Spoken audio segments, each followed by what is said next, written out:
Hey everybody, welcome back to Bruno Tuner, and it's time to prepare for another trip. This time, we're taking the S4.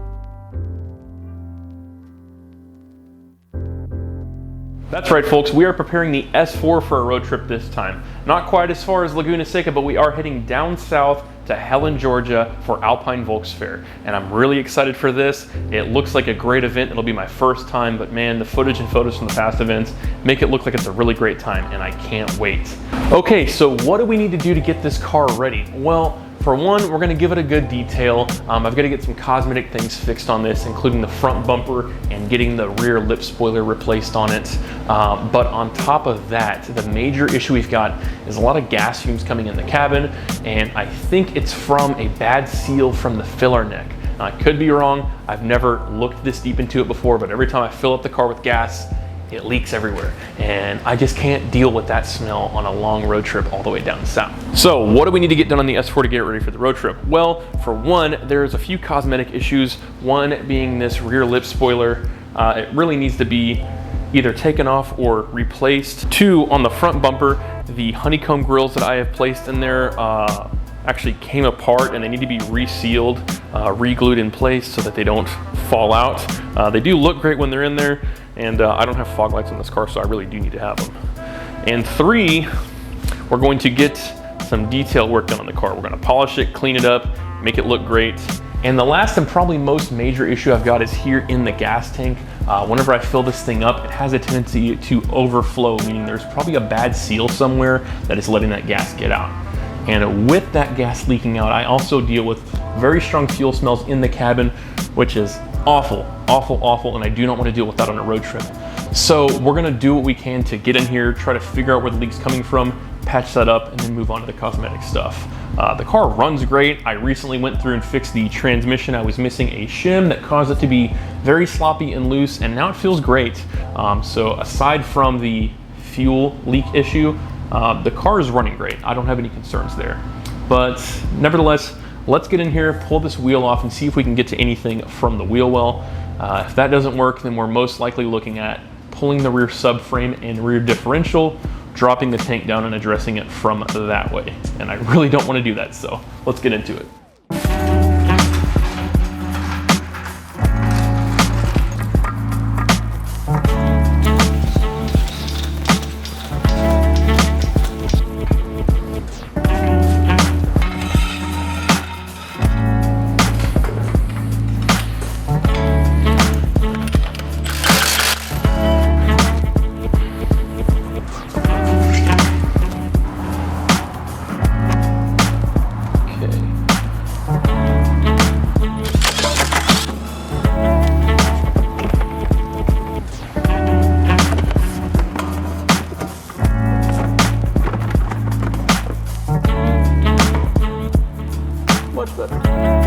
All right, well, we got the inner shield out of here. I loosened some of this stuff here, this metal shielding, and I could not find a crack or anything where the fuel leak might be happening at.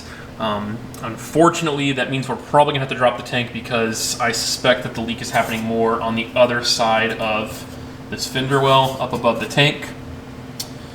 So that sucks. That means the subframe is gonna have to drop, have to pull the tank out and go about it that way. Okay, got the exhaust pulled out. So now I've got my little headlamp on. I'm gonna show you guys what I found on the axle boot. Check that guy out, huh?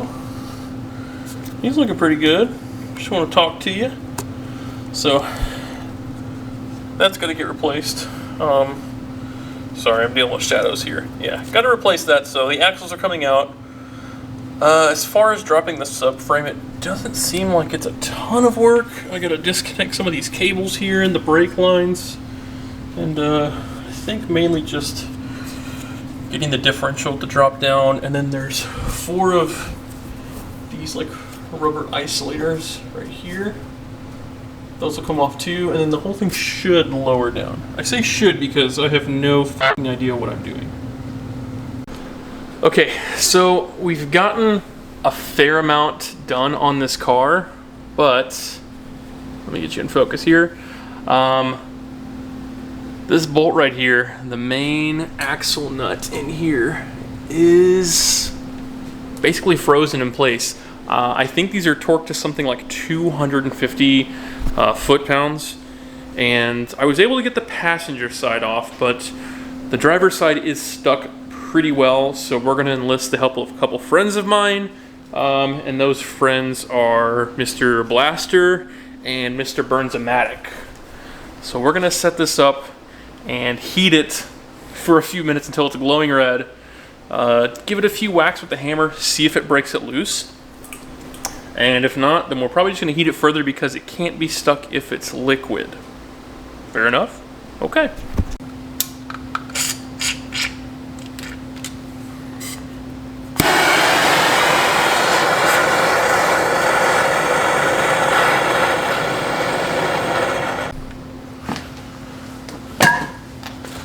Just heated the hell out of it with this map gas and some PB Blaster.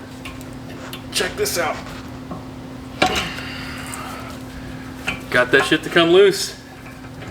Man, that was royally stuck in there, man. That was not about to come out. And honestly, I don't really want to touch it right now because it's gonna be extremely hot. That is hot. God damn, that's hot. Okay, we are done disconnecting everything. Shock towers removed, brake lines undone, drive shaft off. So what we're gonna do now, I've got 4, I think they are 18 or 19 millimeter bolts. We're gonna zip those loose, and then we should be able to go and start lowering our transmission jack and remove the rear subframe. Let's see if we can do it.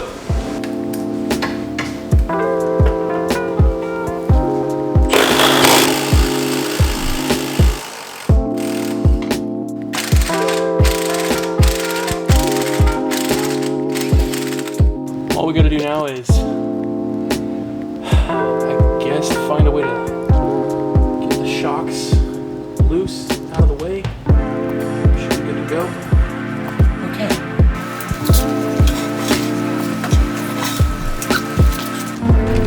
Yep, and that's how you remove a B5 rear subframe. Check that axle boot out, my guy. That thing is toast. This one I had disconnected beforehand. This one I had to screw the threads back in on the transmission side or the differential side so I can break that bad boy loose. But whew, I'm sweaty. That's done. Let's take a look at what the underside of a B5 looks like with no rear subframe. Wow. So here's what we're trying to access. This is the gas tank. Well, it starts over here. Comes up in front here, so this section right here where the cross member goes over is the problem why we have to do that. So now we should be able to undo these straps and lower the tank down. Just gotta go inside and disconnect the fuel pump, but sweet.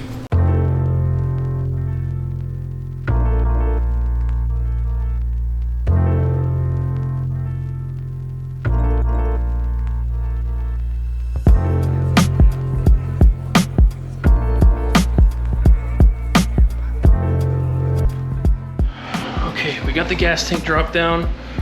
We're gonna try to slide this thing out of here.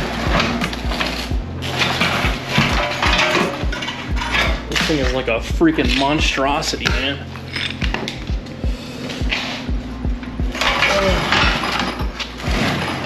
Good God.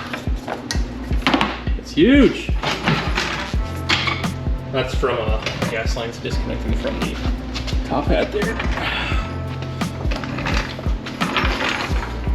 So we gotta figure out where this thing is leaking from. I'm really unsure, but I know it was like pouring down the front. I really hope it's not the cap because I will feel so stupid if this is the case. So what I'm gonna do is tip the tank forward, see what happens there, see if anything starts coming out. And if it does, I'll let you know.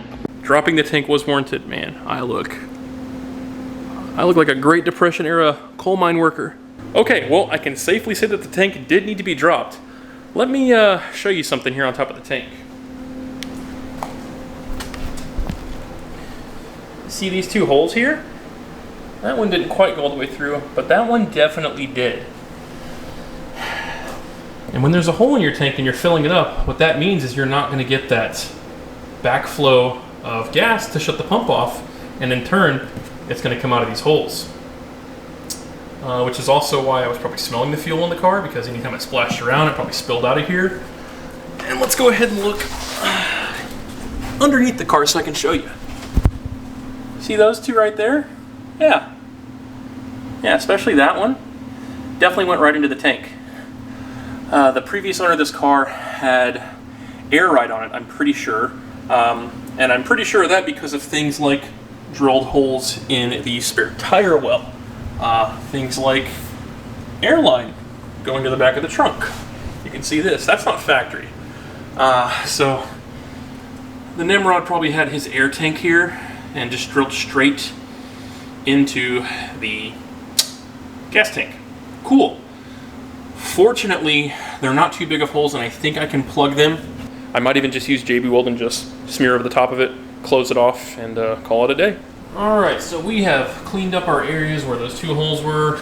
Picked up some of this JB Weld tank weld here. Just gonna do a quick and dirty fix on this. Looks pretty straightforward. It looks like you cut off however much you need, mix it together with your hands, and then push it into the spot you're trying to seal up. So I should need very little of this. I mean, these are super tiny holes, but should be enough to get us rolling again. And there we go. There's our two patches. Just gonna let these cure real quick. Just kind of shaped them as nicely as possible. And, let those dry. I think it's about 5 minutes to set and another hour to cure. Okay, so now that the tank is somewhat cleaned, I just kind of scrub the top of it here. What I'm gonna do is lift it back up in the car, bolt it in place, get all the fuel lines hooked up, and then I'm gonna start scrubbing the underside of it as well as the bottom of the car. And while we're in here, we're gonna go ahead and replace this crusty old filter with a brand new OEM Bosch fuel filter.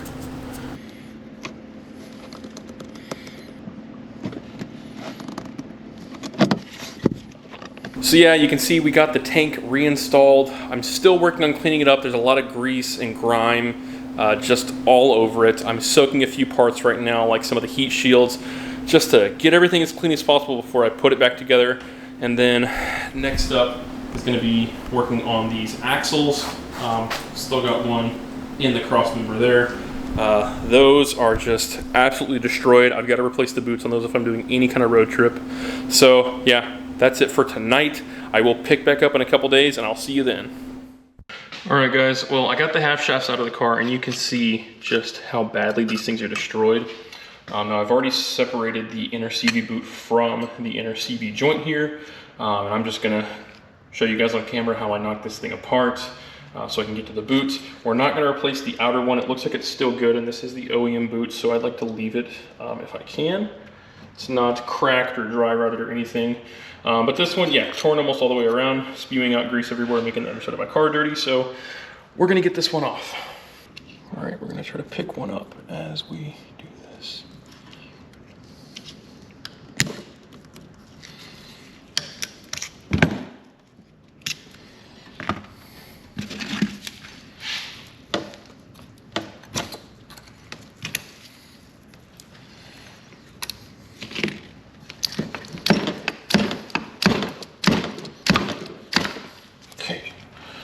Go. CB joint is off. Now we can pull our boot the rest of the way off. Oh god. Absolutely disgusting. And yeah, this inner one isn't actually clamped. It just rides in this recessed section here to provide the seal. So what we're gonna do, get the rest of this grease off of here, repack it, put the new boot on, and put this back together. All right, so I went to the sink, got this all cleaned up with some degreaser, got rid of all the old grease on the joint and the shaft itself. We're gonna slide on that new boot, get both of these packed with new grease, reinstall the CV joint and the circlip, and then put it all back on the rear subframe. All right, well, we got this relatively cleaned up. Went outside with some degreaser, sprayed it down, hit it with the pressure washer a bunch of times, and I think it looks okay. The underside of it's still gonna be a little bit dirty, so I'll clean it up later. But now what we're gonna do is go ahead and slide this underneath the car, offer it up, get it bolted in place, and work on getting this thing back on the ground.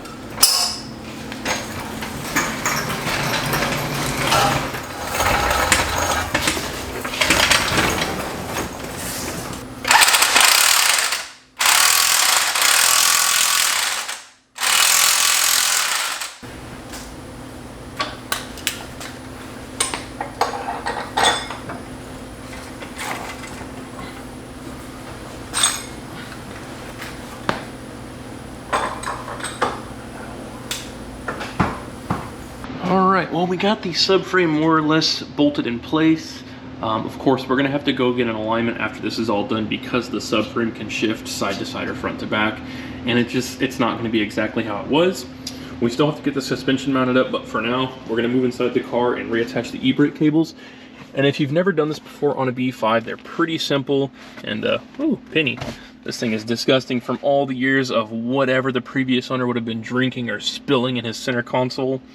But as you can see, we've got one of the e-brake cable end links right here, and the other one's of course on the other side. And what we're gonna do is push it through the center, and we can pop it over into this notched out area for the cable end to reside. And we can go and attach it to the other end on the e-brake in the back.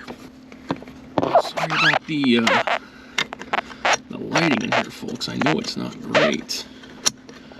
There we go. So that's that one. Okay. Well, anyways, you can't really see shit that I'm doing, but we'll come back here, pull in the e-brake to seat that.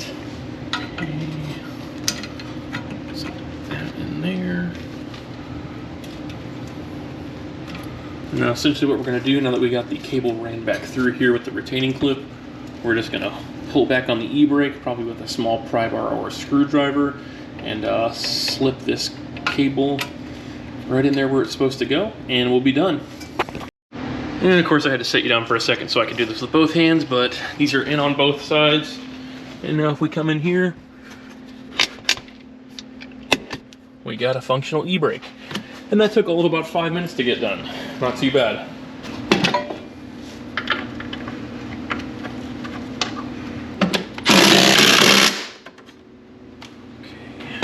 Alright guys, well we are more or less done reassembling everything.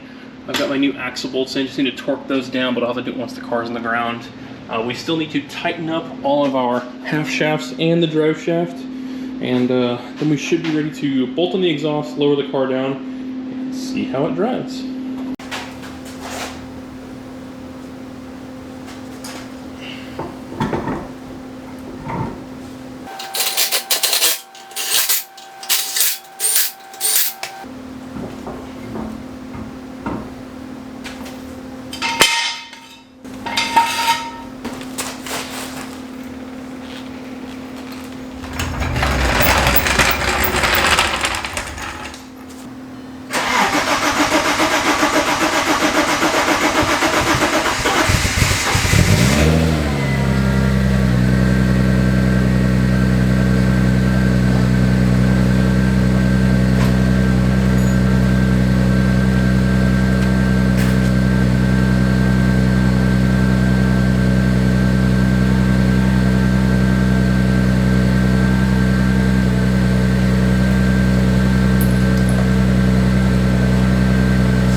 Alright, well, seems like it's all working. Got no fuel leaks anywhere that I can see. The car sounds good. Obviously it took a little while to start up. That's because we had the whole fuel system disconnected. But yeah, it seems like it's running okay. It's not stumbling at all. Of course, I'll need to re-bleed the rear brakes since they were disconnected from the system and all the fluid leaked out. But other than that, I'm going to let it warm up a little bit, get it on the road, see how it feels, and come back, park, and get ready for the next one. Alright everybody, well that's going to do it for this one. This is one job I am glad to have done and out of the way. No more gas smell in the car and no more issues at the pump. Next episode on the B5, we're going to be tearing into some of the cosmetics in the engine bay to start, and then moving into the interior, so stick around for that one. As always, if you like these videos, please consider subscribing, hitting the like button, and maybe we'll see you on the next one. Peace.